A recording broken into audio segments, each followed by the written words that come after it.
আসসালামু আলাইকুম বন্ধুরা, কেমন আছেন সবাই? আশা করি সবাই ভালো আছেন। আসিফ এগ্রো খামারের আরো একটি ভিডিওতে আপনাদেরকে জানাই স্বাগত। খামারে যেহেতু মুরগিগুলো আমার বিক্রি করা হয়ে গেছে, তো সেই জন্য খামারকে সুন্দরভাবে পরিষ্কার করতেছি। আর পরিষ্কার করার মূল কারণ হলো, দেখেন আমি এই খামারে কিন্তু বর্তমান আমি আমার বাড়িতে 15টা মুরগি রেখে দিয়েছি। তো ওই 15টা মুরগি এখানে রেখে দিব। আর এখানে রাখার মূল কারণ হলো, দেখেন এই খামারটার কিন্তু একটা বাউন্ডারি আছে, আর যেখানে বর্তমানে রেখেছি ওখানে কোনো বাউন্ডারি নেই, শুধু অল্পটুকু জায়গাতে ঘোরাঘুরি করে। তো অল্পটুকু জায়গাতে ঘোরাঘুরি করার কারণে দেখা যায় কি হয়, মুরগিগুলোর খুব সমস্যা হয়। আর মেন সমস্যা হলো যে মুরগিগুলো ঠিকঠাকভাবে আদার পানি খায় না।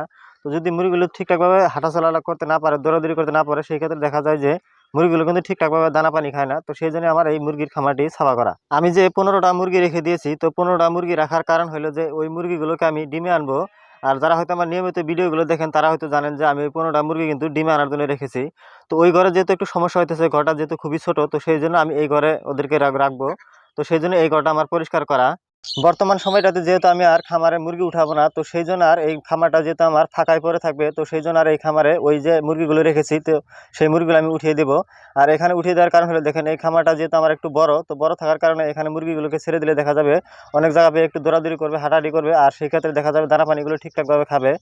এখন হয়তো অনেকে আমাকে বলতে পারেন যে ভাই, মুরগি কেন উঠাবেন না? মুরগি না ওঠানোর কারণ কি? তো দেখেন, মুরগি না ওঠার কারণ হলো, দেখেন বর্তমান সময়টাতে যে পরিমাণ গরম দিতেছে, তো গরম দেওয়ার কারণে কি হয় যে যখন গরম হয় তখন দেখা যায় যে মুরগিগুলো ঠিকঠাকভাবে দানা পানি খায় না, আর দানা পানি না খাওয়ার কারণে মুরগিগুলো ঠিকঠাকভাবে ওয়েট আসে না।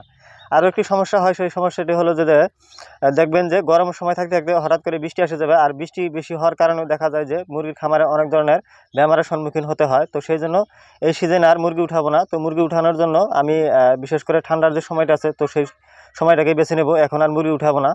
আর বর্তমানে যেহেতু আমাকে মুরগি ছাড়া একটু ভালো লাগে না, তো সেই জন্য আমার 15 পিস মুরগি রেখে দেওয়া, আর এগুলোকে ডিমে আনবো যে এরা কী পরিমাণ ডিম দিতে পারে আর এরা কতদিনে ডিমে আসে সেটাও দেখবো। তো এর আগে যেহেতু আমি মুরগি লালন পালন করেছি শুধু মাংসর জন্য, যেহেতু আমার কেজি সাইজ করে হয়ে যায়, তো সেই সময় আমি বিক্রি করে দেই। তো আমার শুধু মুরগির মাংসর যেটা বানানোর যেটা অভিজ্ঞতা, তো শুধু সেটাই হয়েছে আমার। তো ডিমে আনতে হলে মুরগিকে কী কী করতে হয় সেটার কোনো অভিজ্ঞতা নেই। তো সেই জন্য আর 15 পিস মুরগি রেখে দেওয়া, যে ডিমে আনতে আমাকে মুরগিগুলোকে কীভাবে লালন পালন করতে হবে, তো এই বিষয়ে একটু অভিজ্ঞতা হয়ে যাবে। তো সেই জন্য 15 পিস মুরগি রেখে দিয়েছি, যে ডিমে আনতে হলে আমার কী কী করতে হবে, তো সেই বস্তুগুলো একটু শেখা হবে। তো সেই জন্য আরও এই 15 পিস মুরগি রেখে দেওয়া। আরও একটি কথা বলি, দেখেন যারা যেই খামার করে তারা কিন্তু সেই বস্তুগুলো ছাড়া থাকতে পারে না। তার কারণ হলো, দেখেন আমি কিন্তু খুব বেশি দিন ধরে কিন্তু মুরগির খামার স্টার্ট করিনি, কিন্তু তারপরেও মুরগির প্রতি আমার যেটা ভালোবাসা, যেটা মহব্বত বা যেটা আন্তরিকতা হয়েছে, দেখেন বর্তমান কিন্তু আমি মুরগি ছাড়া কিছুই বুঝতে পারি না। কারণ খামার বাড়িতে যদি মুরগি না থাকে তাহলে আমার ভালো লাগে না, কারণ যেহেতু আমার একটা অভ্যস্ত হয়ে গেছে। তো সেরকমভাবে যারা গরুর খামার করে তারা গরু ছাড়া হয়তো থাকতে পারে না, তো আমারও সেরকমই। তো সেই জন্য আরও বিশেষ করে এই 15টি মুরগি আমার রেখে দেওয়া। তো যাই হোক, মুরগিগুলো রেখে দিয়েছি, আমার এই খামারে উঠিয়ে দিব। তো খামারটাকে যেহেতু আমি সাফা করে নিলাম, তো সাফা করে নেওয়ার পর যেহেতু অনেকদিন যাবত এই খামারে কোনো ধরনের ভালো করে স্প্রে করা হয় না, তো যেহেতু আর মুরগি এখানে লম্বা সময় আমি রেখে দিব, তো সেই জন্য আরও এই খামারে একটু সুন্দর করে পটাশিয়াম মেরে নিলাম। তো পটাশিয়াম মেরে নেওয়ার কারণ হলো যে এগুলা রোগ প্রতিরোধ করতে পারে, তো সেই জন্য আর আমার এই পটাশিয়ামটা দিয়ে খামারটাকে সুন্দর করে পরিষ্কার করে নিলাম। দেখেন সচরাচর কিন্তু খামারে পটাশিয়াম ইউজ করা যায় না, তার কারণ হলো যেহেতু খামারে তুষ থাকে, তো সেগুলোকে সাফা করে ফেলে দিয়ে কিন্তু পটাশিয়াম ইউজ করতে হয়। তো সেই জন্য আমি একটু বেশি করেই ইউজ করে নিলাম পটাশিয়ামটা। তো পটাশিয়ামটা ইউজ করে নেওয়ার কারণ হলো, যেহেতু আমার এই খামারে মুরগিগুলোকে ডিমে আনবো, তো অনেক দিন থাকবে মুরগিগুলো এখানে। তো আমি সকল সময় যেতে পারবো না, একটু আমার বাড়িরও কিছু কাজকাম থাকে, তো সেগুলোও করতে হয়।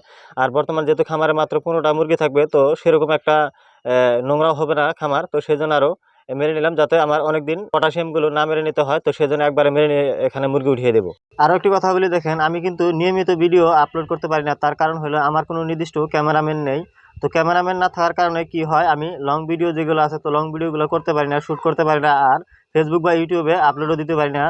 তো সেই জন্য বিশেষ করে কিন্তু আমি শর্ট ভিডিওগুলো বেশি দিয়ে থাকি। আর শর্ট ভিডিওতে যেহেতু আমার মানুষের দরকার পড়ে, আমি নিজেই ক্যামেরাগুলো করতে পারি। তো সেই জন্য আমি বিশেষ করে শর্ট ভিডিওগুলো দেওয়ার জন্য চেষ্টা করি। তো সবাই একটু আমার ভিডিওগুলো দেখবেন। আজকের মতো এই পর্যন্তই। সবাই একটু আমার এই 15টি মুরগির জন্য দোয়া করবেন, যাতে এরা সকল সময় সুস্থ থাকে। আর একটি রিকোয়েস্ট করবো আপনাদেরকে, যারা এই পর্যন্ত আমার আসিফ এগ্রো নামের ইউটিউব চ্যানেল এবং ফেসবুক পেজটি ফলো এবং সাবস্ক্রাইব করে রাখেননি, তাদেরকে অনুরোধ করবো প্লিজ আমার আসিফ এগ্রো নামের ইউটিউব চ্যানেল এবং ফেসবুক পেজটি ফলো এবং সাবস্ক্রাইব করে রাখবেন। আসসালামু আলাইকুম ইয়া রাহমাতুল্লাহি ইয়া বারাকাতুহু।